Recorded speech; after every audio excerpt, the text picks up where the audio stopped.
look, Joe, don't be surprised if around midday you suddenly find yourself all alone on a street. It's another old Spanish custom, siesta time.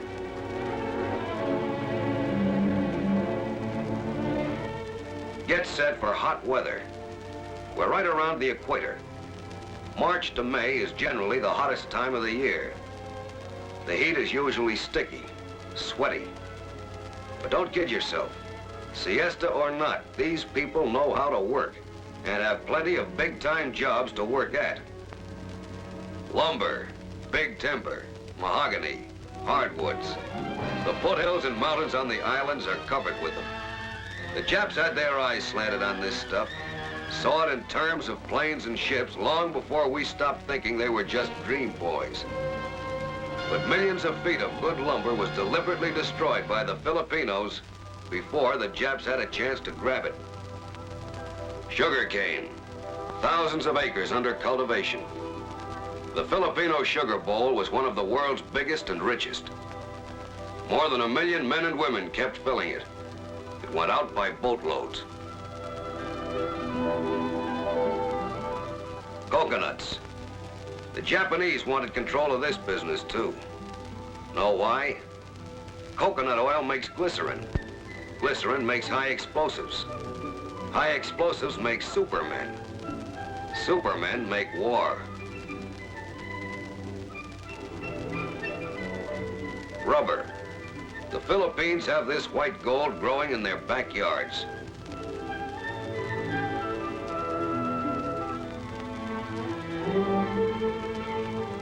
Tobacco. Cutting it. Bringing it in. Here in one of the factories, they're rolling the leaf. Perfectos, stogies, maybe rope. But it all adds up to a big-time business. And here's the real rope, the McCoy, Manila hemp, grown from the ground up. The most famous and oldest industry in the 7,000 islands. This man's slicing the fibers of the abaca plant.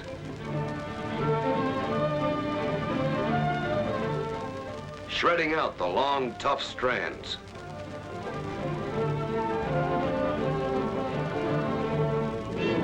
It's dried, then twined. Back in the old Nantucket Clipper days, Yankee traders tied up with Manila hemp in ports over the 7 seas. War or peace, it's still sailing the 7 seas. No other country comes even near producing as much.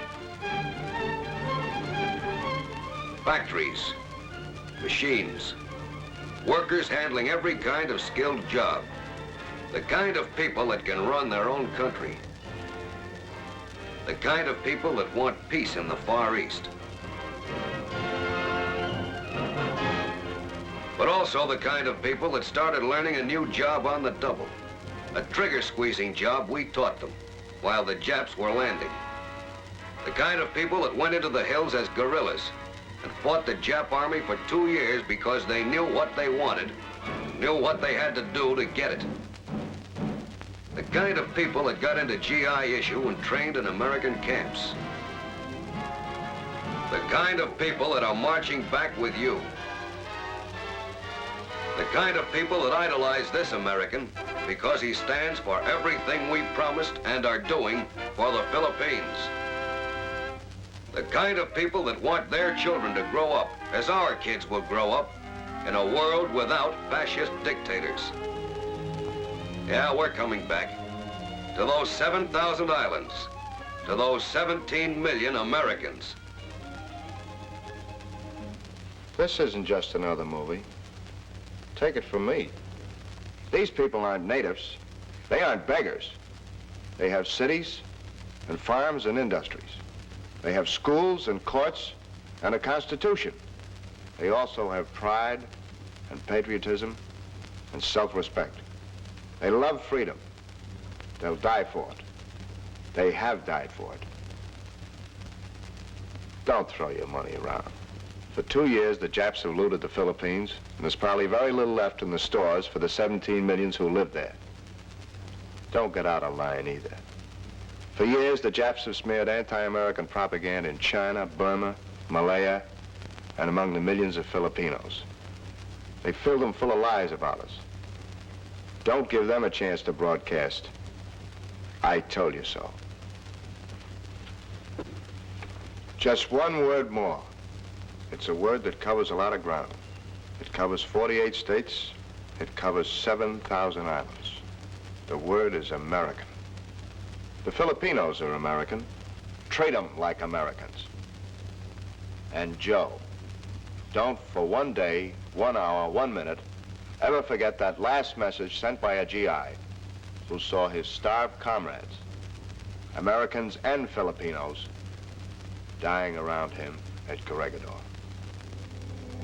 What you are about to hear now is a transcript of the radio messages that came out of Fort Mills, Corregidor on May 5th. They are not near yet. We are waiting for God only knows what. The white flag is up. Everyone is bawling like a baby. They're piling dead, wounded soldiers in our tunnel. Corregidor used to be a nice place. It's haunted now. Get this to my mother. My love to Pa, Joe, Sue, Mac, Carrie, Joy, and Paul. Tell Joe, wherever he is, give him hell for us. Joe, you know who he means. Give him hell. Keep giving him hell till we get to Tokyo.